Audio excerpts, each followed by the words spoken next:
Hello అండి. ఈరోజు మా స్టైల్ దొండకాయ పచ్చడి చూద్దాం. ఫస్ట్ అయితే నువ్వులనైతే వేయించుకొని పక్కకు పెట్టుకున్న. తర్వాత అదే కడాయి పొయ్యి మీద పెట్టుకొని కొద్దిగా ఆయిల్ వేడెక్కిన తర్వాత పచ్చిమిరపకాయలు, మేము కారం ఎక్కువ తింటాం అందుకే మిరపకాయలు ఎక్కువేసిన.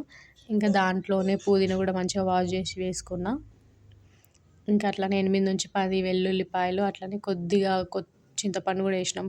పుల్లగా ఉంటుంది పచ్చడి అని చెప్పి.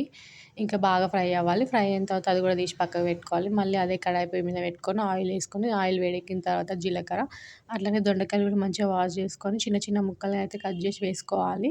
దాంట్లోనే ఉప్పు, అట్లనే కొద్దిగా పసుపు, మళ్ళీ మనం పోపు వేస్తాం కదా, మళ్ళీ ఆ పోపులో కూడా కొంచెం పసుపు వేసుకుంటే సరిపోతుంది. బాగా కలుపుకొని అయితే మంచిగా మూత పెట్టుకోవాలి. ఒక 8-10 నిమిషాలు బాగా ఫ్రై అవ్వాలి. ఇంకా ఫ్రై అయిన తర్వాత స్టవ్ ఆఫ్ చేసుకొని ఫ్యాన్ కింద అయితే చల్లారబెట్టుకోవాలి. ఇంకా ఫస్ట్ అయితే నువ్వులు ఉంటాయి కదా, నువ్వులని అయితే గ్రైండ్ చేసుకోవాలి. అన్నిటితో పాటు వేస్తే ఏంటంటే నువ్వులు కలవదు, అందుకే ఇంకా ఫస్ట్ నువ్వుల్ని గ్రైండ్ చేసుకోవాలి. తర్వాత ఇంకా మనం అన్నీ పక్కకు పెట్టుకున్నాం కదా, పెట్టుకున్నాం కదా, అవన్నీ వేసుకోవాలి. దాంట్లో లాస్ట్లో ఏంటంటే కొద్దిగా కొత్తిమీర కూడా వేసుకొని గ్రైండ్ చేసుకోవాలి. కొంచెం కచ్చపిచ్చ గ్రైండ్ అయితే చేసుకోవాలి.